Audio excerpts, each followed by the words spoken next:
Я приветствую вас, дорогие друзья, уважаемые гости и подписчики моего канала. Юрий Сытник на связи прямо сейчас. Юрий, приветствую вас.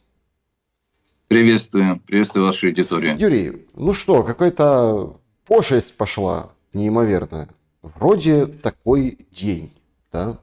То есть подписана сделка. Зеленский выходит, говорит, с Соединенными Штатами долго воевали. Какая работа проделана. Нам сразу рисуют официальные столбики. В одном столбике было, в другом стало. И по этой сделке вообще просто колоссальные уступки. Но никто не задается вопросом, потому что задавать вопросы, наверное, в режиме тотального давления нельзя. Так а почему тогда так уступили американцы настолько много? Или они ничего не уступали, а нам просто преподнесли своеобразным образом эту сделку? Знаете, вспомнился очень хороший анекдот о козе. Когда пришел еврей к раввину, говорит, вот жалуется, Рэбе, у меня очень тесная квартира, мы там все вместе, жена, дети, плохо помещаемся, вот не знаю даже, что делать, какое там уже кризисное состояние, вот посоветуй. Ему Рэбе говорит, купи козу. Как, где еще козу? Ты вот купи и приди через неделю. Приходишь через неделю, все, говорит, уже дальше жизни нет, просто уже хоть бери, вешайся. Что ж делать? Продай козу, приди через 3 дня. Пришел Рэбе, вот как хорошо, продал козу, сразу место стало больше светлее, и как-то и все наладилось. Да? Вот нам Трамп продал козу. Сначала все плохо. Как Трамп, как мастер сделок, как он себя называет, да, он нам выставил максимальные условия. Потом он вроде бы отступил. Но почему вроде бы? Поскольку мы же там не знаем до конца всего. Мы знаем первое в рамочном соглашении, договоре, а политика говорит о том, что было подписано сразу 3 договора. Да? Хотя были мнения того же господина Милованова, конечно, мне не симпатичного никоим образом, но он написал, где-то я в сети видел этот комментарий, что вот речь идет не об одном соглашении, а 3 соглашениях. Вот он написал еще до подписания, да, и что вот нельзя подписывать сразу 3, иначе это будет слабая юридическая позиция, которую могут потом изменить и так дальше. Здесь, поскольку, давайте поверим господину Милованову на слово, что это будет ослабление юридической позиции, подписание сразу 3 договоров, и оно не совсем конституционное и так дальше, но почему-то подписали. Почему, да? Кто у нас сейчас смотрит на какие-то договора? Вот право сильного, медийное право. Да? Медийное право, как это можно продать электорату. Вот Трамп продал, успешно продал. Зеленский продал успешно, как видим по реакции, по комментариях там про владных блогеров, успешно продал. Говорят, вот смотрите, мы же добились каких уступок. Все, Трамп в шоколаде, Зеленский в шоколаде. Все сложилось прекрасно. Только еще вопрос о том, сумеет ли Трамп договориться с Путиным. Да, поскольку и при продолжении военных действий это все соглашение, оно и так очень с большими знаками вопросами и точно, однозначно, очень долго растянуто во времени. Это уже, скажем так, комментарии специалистов, инженеров, которые в теме, да, которые геологи, которые занимаются разведкой полезных ископаемых, добычей и так дальше. Что это все очень долгий процесс на самом деле. А в наших реалиях, когда будет продолжение военных действий, этот процесс, он не то что долго, он постоянно будет ухудшаться по своих параметрах. Скажем так, инфраструктура будет дальше разваливаться, скажем, и так дальше, и так дальше. Поэтому это все где-то там, в перспективе. Какой перспективы? Но право первой ночи застолбили американцы. Не знаю, как на это отреагируют британцы, поскольку там было какое-то 100-летнее соглашение было. О чем-то, да, наверное, тоже что-то там прописывалось. Но это право застолбили, а продали своему электорату. А дальше это все на годы, это все очень долго, этот процесс. А краткосрочные результаты получили. Где-то вот так выглядит это все. Тут важный момент, а точнее такой очень серьезный нюанс. Структура всего, как это все будет. Да? Нам же что преподнесли? Что будет фонд, который будет заниматься, 10 лет в Украине будут деньги оставаться. То есть вот это такие классные условия. Но этот фонд, он частный. По сути, частный. И не знаю, насколько правые, но есть уже такие мнения депутатов отдельных, они высказываются, что этот частный фонд, он как бы юридическая сила его деятельности выше там даже, чем Конституция Украины, потому что регулируется международным правом и, ну, как бы, да, вот это надконституциональный орган. То есть мы сдали, получается, суверенитет, ресурсы по вот такому механизму, и теперь апелляция к Конституции вообще бессмысленна о том, что там недра кому-то принадлежат. Все там вспоминают, а помните, как Зеленский говорил, дети будут получать процент с добычи, на каждому счет откроют. Вот. Дети, может, и будут получать, чьи дети только будут. Два аспекта по этой сделке, которые я хочу, чтобы вы прокомментировали, если... Ну, считаете, что компетентно что-то можете прокомментировать. Потому что я понимаю, задавая этот вопрос, мы не видели...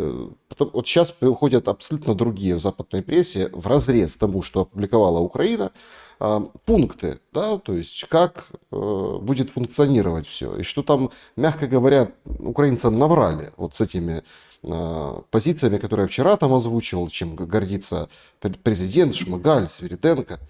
Ну, не суть. Два момента меня интересуют. Момент первый – это вот этот процесс надконституциональности. И второй процесс, ну, простите, пожалуйста, если это частный фонд, то его легко можно через там третьи страны, те же арабские, перепродать, да тем же россиянам.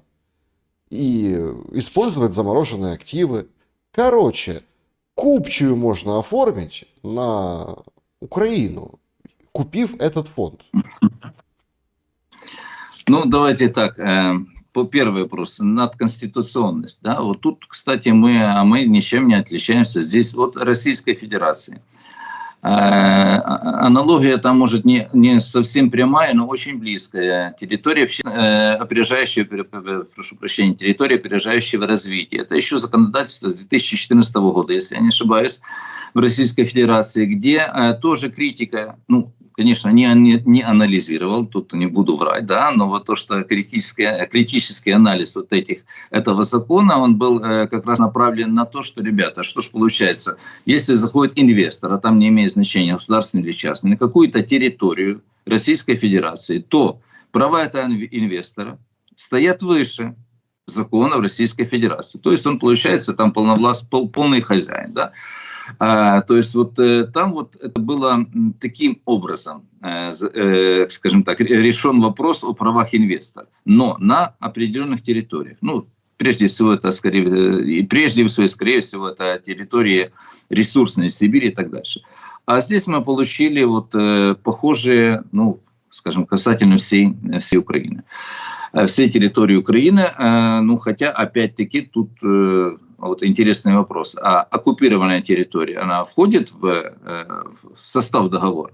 То есть пойдет ли Трамп воевать за свои права с Российской Федерацией? Или каким образом он будет договариваться о добыче там полезных ископаемых на оккупированных территориях? Да, тут об этом никто, кстати, не говорил. Что касается частный фонд или не частный, ну, у нас уже вот эта граница между частным и государственным, я имею в виду глобальная экономика, она очень такая зыбкая там, и почти не прослеживается. Поскольку вот если говорить об оружейном бизнесе, там BlackRock. Если говорить об восстановлении Украины, там BlackRock. Если говорить об аграрном бизнесе, там BlackRock. Я подозреваю, что и в других сферах тоже BlackRock. Ну, не один BlackRock, там и другие фонды, но я имею в виду, что это сосредоточение больших, огромных денег в руках частных инвесторов. А будет ли от имени этих денег выступать частная компания или государственная, как мне кажется, сейчас уже не очень важно, поскольку большие деньги, они и приводят к власти политиков и управляют политиками. Таковы реалии политической ситуации.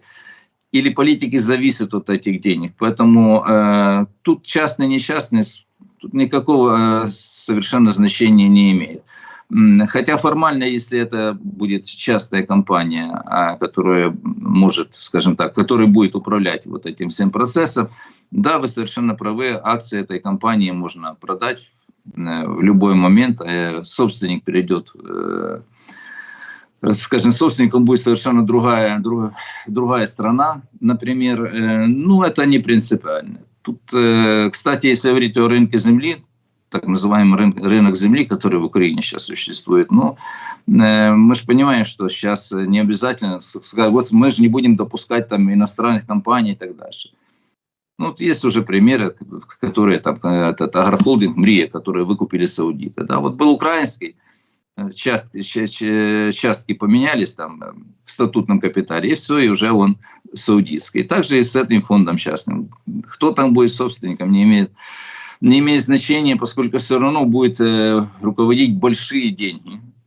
Очень большие деньги, и политики будут выполнять то, что будет выгодно большим деньгам.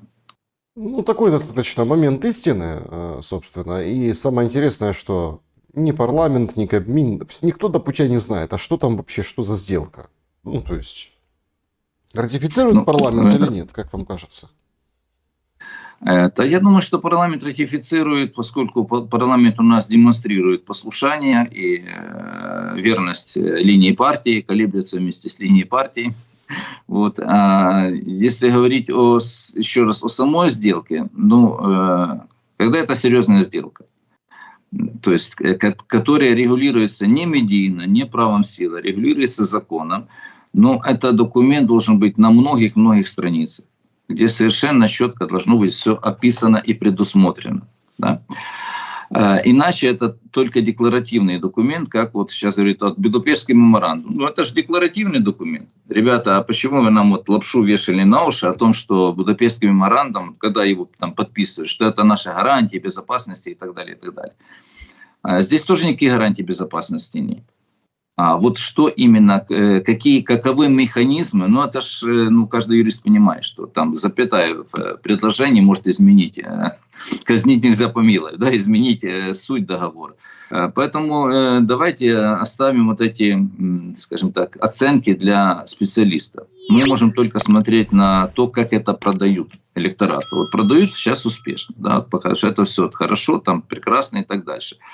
И вполне возможно, что при, скажем там, сильной власти, при грамотной, при патриотической власти, которая будет соблюдать интересы Украины, граждан Украины, вполне возможно, что этот договор может работать.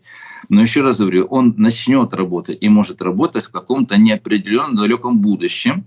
А нас с вами интересует, наверное, как и всех украинцев, интересует, когда закончится вот эта проклятая война, когда мы вздохнем, когда Украина сможет, скажем, заниматься восстановлением себя. Есть такое мнение, что она уже заканчивается, Юрий, эта война.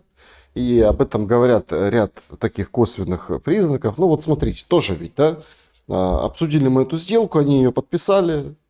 Окей, выходит чуть ли не на следующий день, чуть ли не в этот же день госпожа Брюс из Госдепартамента и делает умопомрачительное заявление. Значит, США больше не будут посредником между Россией и Украиной.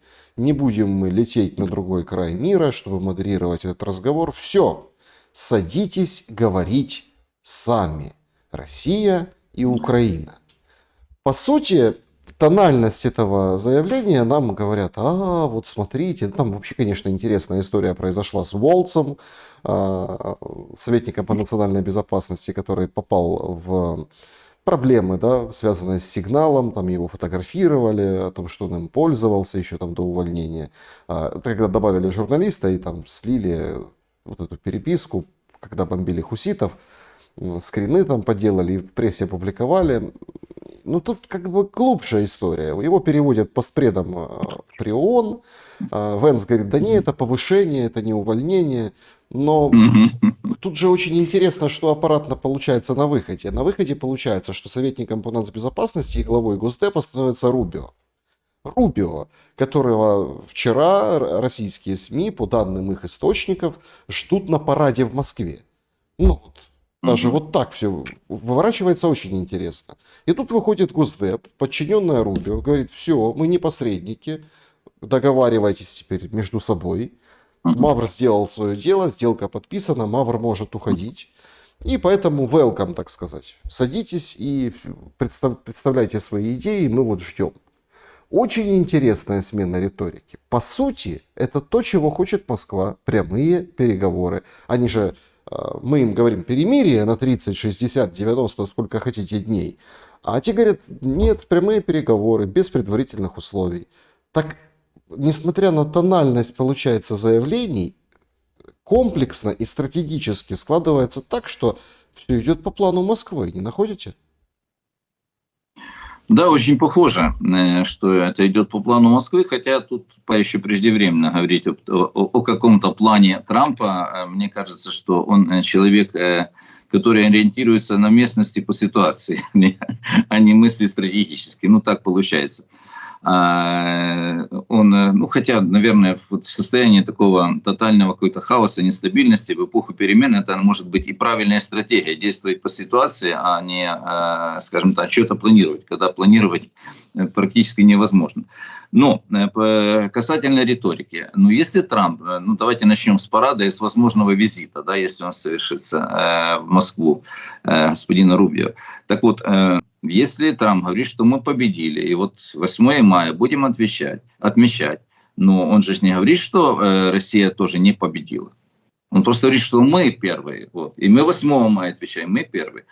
А вот если Россия тоже не победила, но они же тоже как бы победили, это он как бы не перечеркивает вот эту, скажем так, участие России. Хотя это, еще раз говорю, это Советский Союз, это жители всех республик, это миллионы украинцев, которые погибли в этой войне. Вот, но исходя из этой логики, почему представителю Америки не приехать, не отметить общую победу? Да? Приехать, да, вот мы отметили в Америке, мы же победили, мы ждали ленд-лиз и так дальше, а сейчас вот и приехал в Россию, сказать, да, вот и приехал к нашим союзникам попраздновать вместе с ними. Все прекрасно вкладывается в логику. Причем что касается очень важно, я добавлю, формулировка какая, да, то есть все страны, все лидеры до этого просто боялись этого, обходили, потому что они были слабые. А я, Трамп, сильный. Я вот вам даю этот День Победы. 8 мая, День Победы в США. Да. Ну, мы первые, ну, как у нас правило, первые брачные ночи в наши соглашения с минералами, так и здесь. Да, вот тут право первой брачной ночи в победе над фашизмом. Так вот, что касается прямых переговоров. Да, вот эта последовательная декларация о том, что прямые переговоры. Мы же слышали это уже не единожды, там, и от Лаврова, от Путина, от других там, их там медийных персон российских и официальных персон. А что сейчас сказал Рубио, да? Ну, прямые хорошо, значит, вот вы договариваетесь, мы как бы свое уже сделали, такой элегантный кидок, знаете, вот как мы подписали соглашение, то есть, а дальше, ребята, вот вы сами договариваетесь. Я понимаю логику, кто говорит о том, что, ну, это же сейчас Америка будет участвовать в этих процессах, будут давить на Россию, поскольку это уже ее интересы, ее там компании и так далее. Еще раз говорю, это очень такая риторика скользкая, поскольку мы же не знаем, какие именно компании туда придут. А если мы поймем или посмотрим, да, что вот тот же фонд BlackRock, там, ну, еще раз говорю, это другие, но все уже говорят о BlackRock, это как пример будем наводить. Да? Так вот, если BlackRock собственник в компаниях, которые производят оружие, те, которые сейчас зарабатывают очень много денег, как собственник тех компаний, которые ранее производили вакцину и зарабатывали миллиарды, десятки миллиардов на всей этой теме, да? Так я предполагаю, что BlackRock может быть и акционером, и собственником, ну, не собственником, а мажоритарным акционером тех компаний, которые будут заниматься нашими минералами. И сейчас зарабатывают компании, которые торгуют оружием. Ну, пока они позарабатывают, потом начнут зарабатывать компании, которые будут, скажем так, развивать, отстраивать инфраструктуру Украины. А потом вы зарабатываете компании, которые будут добывать полезные ископаемые на территории Украины. В любом случае, беспроигрышный бизнес для BlackRock или других фондов, там, за которыми еще стоят конкретные собственники, то есть вот какие-то конкретные уважаемые люди, которые там не публичные. Ну, нам от этого-то ни холодно, ни жарко. Вы правильно упомянули там Конституции. Ну, как бы, есть статья Конституции Украины о том, что земля, ее надра, все, что под землей, это принадлежит народу Украины. А вот как эта статья реализуется? Да никак. И тоже комментаторы там пишут, вот, а что, вот, а какая разница? Ну, были раньше там Фирташ, Коломойский, там Порошенко, кто там еще там, собственники там различных там бизнесов, основанных на наших минералах, так бы, на наших полезных ископаемых. Ну, а сейчас будет американская компания, да какая разница?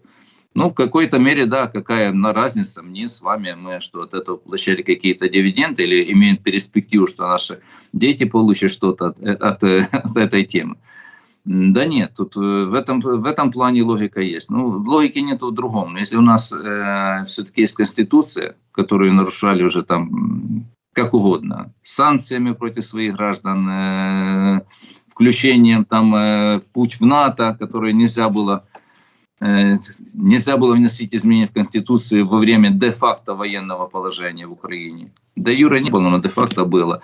Поэтому Конституцию так, когда выгодно, так ее там вспоминают. А когда выгодно другое, так они забывают.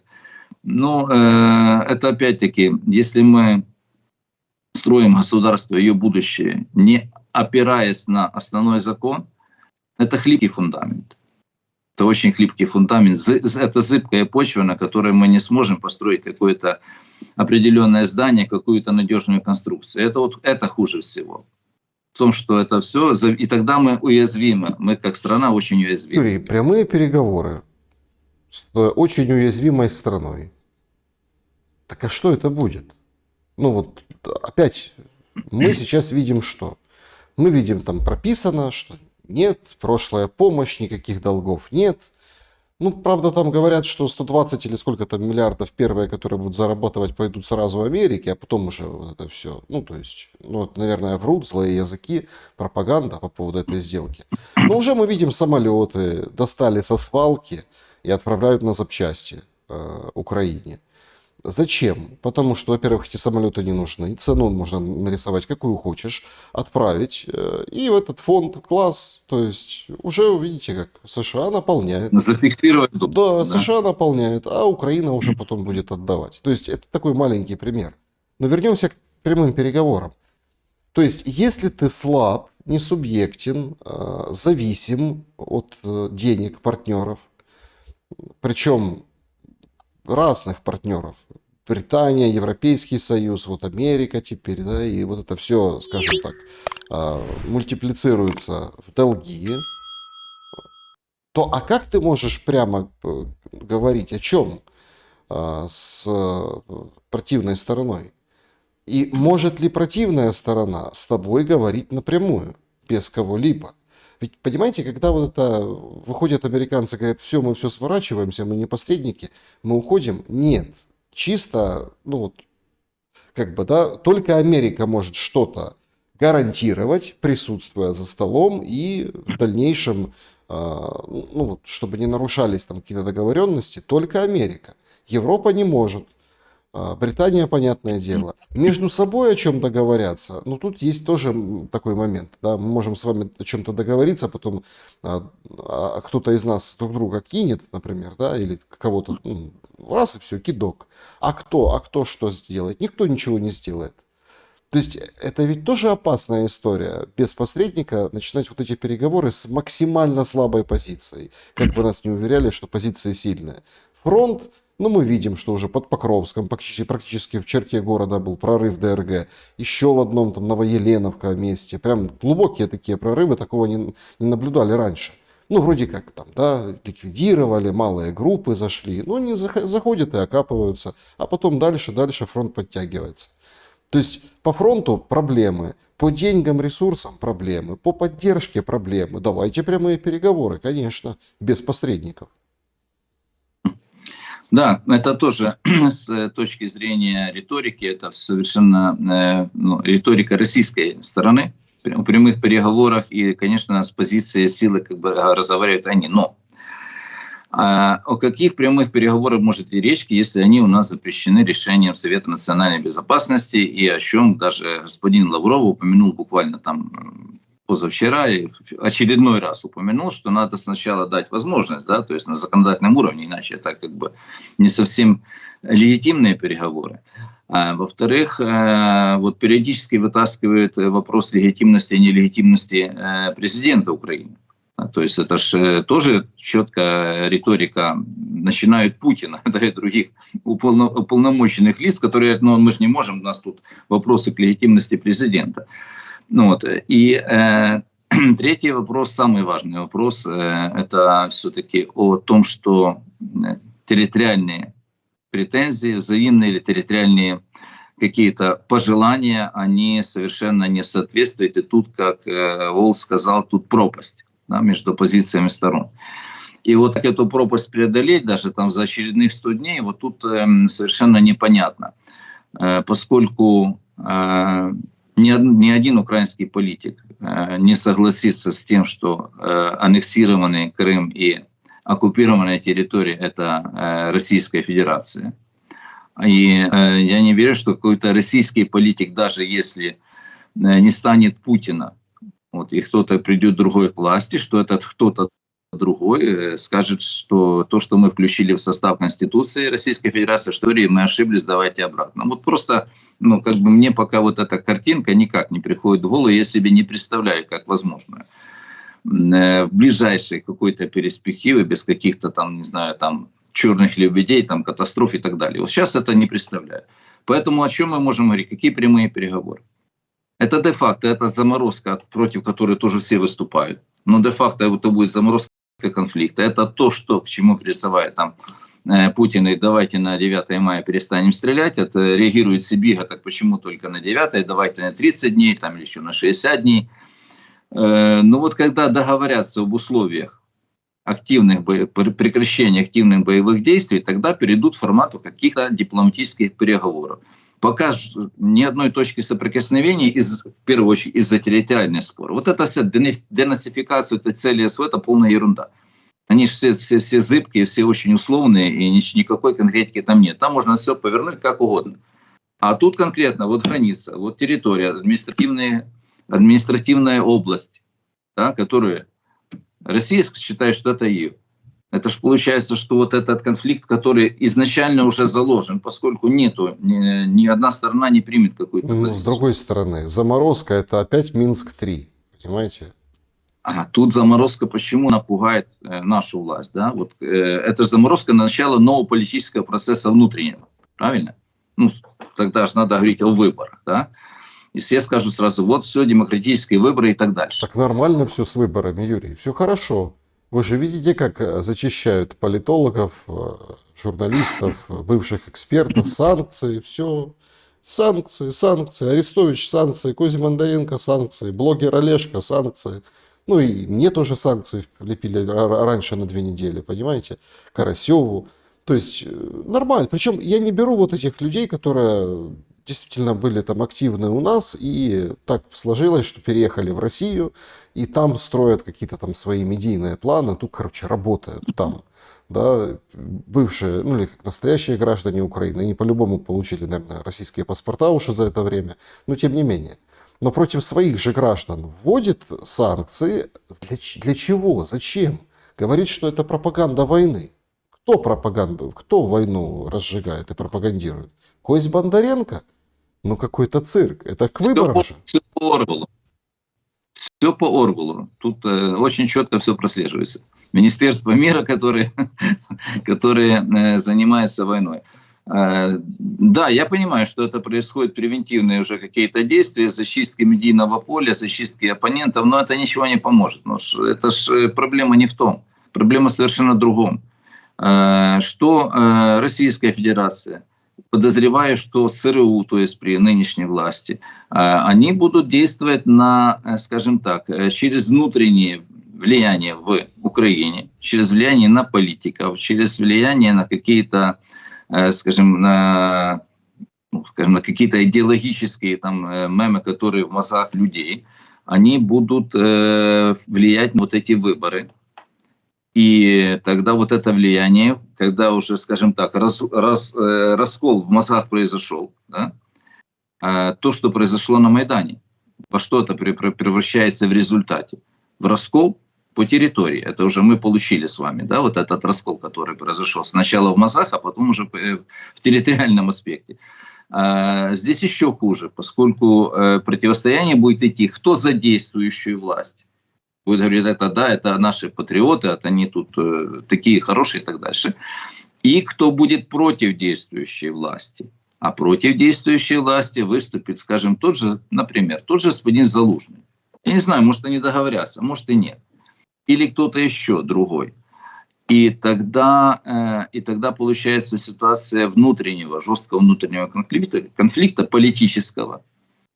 Вот, я думаю, что Порошенко не простит Зеленскому все то, что Зеленский совершал по отношению к Порошенко. Да? Он жаждет реванша. Если не лично, так он поддержит того же, например, я так, не знаю, какая там конфигурация будет еще, поддержит того же Залужного. А это уже чревато внутренним взрывом. Вот это уже чревато очень плохими, скажем, последствиями именно внутри страны. Поскольку очень много чего вспомнят сразу действующие власти. И не только там санкции, которые там непонятно почему введены против граждан Украины, а вспомнят другие вещи, коррупцию, заработки на войне, скажем, превалирование каких-то политических мотивов над военной логикой, которые привели к многочисленным потерям. Вспомнят ту же Курскую область. Много чего есть вспомнить, понимаете? И тут, когда это начну вспоминать, это же не просто там кто-то у кого-то украл, это жизни чьих-то близких, родных. Можете себе представить, если это все поддержать, какая-то буря пойдет в обществе. И никакими санкциями ты никуда от этого не денешься. Есть, разве что запретят интернет и вот такими методами, но я думаю, что, наверное, это не разрешат этого сделать. Вот поэтому тут прямые переговоры это в лучшем случае. Я почему говорю в лучшем случае? Потому что в лучшем случае перестанут гибнуть люди, и военные, и мирные. Это в лучшем случае это заморозка. Это о том, о чем говорят в официальной политике, да. Давайте мы прекратим стрелять и будем договариваться. Вот единственное, надо понимать, что предмета договоренности то пока нет. И если мы говорим, мы прекращаем стрелять, чтобы договариваться, та же заморозка, как бы ее ни называли, поскольку у нас зыбкое какое-то равновесие, которое будет там поддерживаться, скажем так, за коллективной волей там всех больших стран, там Китая того же, да, или тех же Соединенных Штатов Америки, Британии, там БРИКС, там страны, там и так далее. Вот если они какую-то конфигурацию вот этого всего процесса определят, тогда мы войдем в стадию дипломатических переговоров. А вот это уже то, что подразумевает перезагрузку власти в Украине. И за эту перезагрузку стороны будут очень жестко бороться. Но это может привести к внутреннему конфликту в крайнем его, скажем, в крайнем его виде, это в формате гражданской войны, и риски, которые объективно существуют, мы просто их должны понимать. Выстрел в Стерненко – постановка? Сложно сказать. Знаете, тут постановка, когда стреляют с боевых патронов, тут какая постановка? Это, как говорили, постановка, когда Трампу задело ухо, а рука бы дрогнула и попала бы в глаз. Что тогда, да? То есть тут постановка, я бы не назвал это постановкой, но, кстати, меня картинка сама удивила. Да, стоит женщина, стоит себе женщина, она, по-моему, и стреляла это с левой руки, если не ошибаюсь. Но дело не в том, выходит наш волонтер, да, такой известный, в сопровождении двух, насколько я понимаю, представителей и работников службы безопасности Украины. Садится в джип, потом он убегает, да, но вот сама картинка. Это что у нас за такие волонтеры, которые в сопровождении сотрудников спецслужб передвигаются? Может, это не совсем волонтеры, может, это как-то по-другому надо называть. Поэтому тут говорить о реалии, конечно, это надо, это дело следствия разобраться. Кто снимал это все с соседнего балкончика? Я вот так и не понял, это или снимали, или это все-таки камера? Нет, ну, Ну, вроде как тряслась рука, да, то есть, видимо, ну, может, камера такая. Но снимать просто женщину с руки. я, может, изображение там бегало на камере. Ну, то сложно сказать. Знаете, вот в таких случаях, ну, конечно, там много, конечно, всегда конспирологические версии. Вот, да нет, тут все может быть банально просто. Большие деньги крутятся, большая конкуренция, в том числе, почему мы отбрасываем сразу, почему сразу там российский след, там вот, что вот, он такой, есть такой. Ну, мне кажется, что убрать человека, очень много есть способов, вот, грамотно. В современных условиях. А тут какая-то женщина, которая левой рукой стреляет, пару метров не попадает. Вот и это немножко странно. Мне кажется, что это все-таки вот так сложились обстоятельства. Кто-то кому-то там перешел дорогу. Вот каким-то образом вот это все свершилось. Или завербовали, да, завербовали российские спецслужбы, нашли какую-то даму, которая, ну, скажем так, малоадекватная, решила вот таким образом позаработать. Или на шантаже, или еще каких-то условиях. Сложно сказать. Но это никакого значения это не имеет. Для меня вот картинка в другом. В волонтере, который выходит в сопровождении, извините, охраны, как я понимаю, со службой безопасности Украины, садится в дорогой джип и едет. Ну вот, что это за волонтерки? Это нормальный Это волонтер. бизнес, это У нас вот Гордон, журналист, признался, что ему СБУ не запрещает по магазинам ходить, он не живет дома, ездит по Украине, оглядывается постоянно, потому что ФСБ присылает в Украину какую-то группу для того, чтобы его ликвидировать. И вот карточек у него нет, да, он никуда не ходит, вот весь бедный и несчастный, представляете? А вы тут... Ну, интересно, что ему выделили госохрану. Вот это мне прям интересно. То есть госохрана, это же наши денег стоит из кармана налогоплательщиков. Ну, Гордона, наверное, нация должна охранять. А вот и Стерненко, у него другая, там, СБУшная охрана. Нормально как-то они все с охраной на джипах. Да, да, вот такая у нас волонтерка. Знаете, у нас это все понятия вообще перевернуты с ног на голову.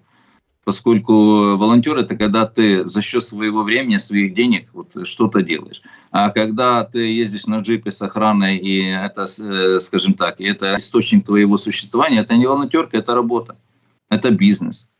Ну, давайте называть вещи своими именами. Вот. Но у нас, к сожалению, это не происходит. Поэтому, как бы, вот, ну, давайте вспомним еще о том, что Стерненко там убил человека там, в целях самозащиты или самозащиты. Может, это личная месть. Ну, то есть предлоги могут быть разные. Ну, раздули с этого, как бы вот информационный предлог такой появился. Но, как на меня, он как бы никчемный. Тут надо смотреть суть явищ. Да, вот это, а вот это явление волонтерки, оно притворилось у нас в бизнес-политическую модель. Вот, и при том, что есть масса простых людей, действительно, которые волонтеры, которые там помогают, там, и все это, они молодцы, они, конечно, делают хорошее благородное дело, но, как всегда, в процесс возглавили мерзавцы, которые делают политические дивиденды и большие деньги, которым эта война также выгодна, как и оружейным компаниям, которые ее поддерживают. Чтобы подытожить, поставить точку в нашем сегодняшнем разговоре, Юрий, я предлагаю вам все-таки прогнозы дело неблагодарное, но все равно, вот опять, очень яркие события. Мы часть из них обсудили. Фронт, сделка. Ну так вот, если разобраться, все же идет по какой-то определенной логике. И эта логика все равно выводит нас к некоему перемирию, смене власти и соглашению. Потому что кажется, что несмотря на разную тональность заявлений, США и Россия, вот они договорились об этом треке. Да? И День Победы мы вспоминали, и другие моменты. Судьба у Зеленского какая? Ну, да ничего с ним не случится. Если он не будет зарываться слишком глубоко и, скажем так, нервировать Трамп-Путина, как я иногда называю господина Трампа, но еще называю не с его прошлой каденции, да, должен уточнить. И это же Трамп проповедует русский мир на американский лад, да, в американском исполнении. Это не обида, не оскорбление, это просто констатация факта. Так вот, если Зеленский не будет слишком выдергиваться, там, выпячиваться, а будет умело торговаться за свои личные интересы своей команды, что он, по-моему, сейчас успешно делает, я думаю, что ему ничего особенно не угрожает. Если вот этот процесс выйдет из-под контроля, или он не будет договороспособным, не найдет вот эту золотую середину между глобальными договаривающимися игроками, между сторонами, то, конечно, все может произойти. Еще раз говорю, при современных технологиях ликвидировать человека – это никакая не проблема. Но, как мы видим, даже не было попыток ликвидировать никого из нашей действующей власти. Да? Все-таки есть, наверное, какие-то там дипломатические, непубличные договоренности об, скажем так, неприкосновенности вот первых лиц там, или там, некоторых лиц, поскольку даже не было никаких попыток. Это опять-таки это не я, это вопросы, которые задавали, где-то я видел интервью, в какое-то интервью, по-моему, у Скобеевой или еще где-то, когда, по-моему, Скобеева задавала вопрос: слушайте, ну как так, вот Зеленский был в Херсоне со всеми, это ж близко, это ж могли там накрыть все, почему? И там, уже не помню, кого она спрашивала, человек так, знаете, то есть пытался дать ей понять, что, дама, ты, ты задаешь плохие вопросы, неправильные вопросы. Да ничего здесь там особенного нет. Конечно, есть еще внутренняя дипломатия, которая о чем-то договаривается. Помните заявление Нетаньяху о том, что он позвонил Зеленскому после разговора с Путиным и сказал, что Путин... Это премьер-министр, который ушел в отставку. Извините, да. Премьер-министр Израиля, который... Что-то я перепутал, возможно. Который... или все-таки Нетаньяху, нет? Нет.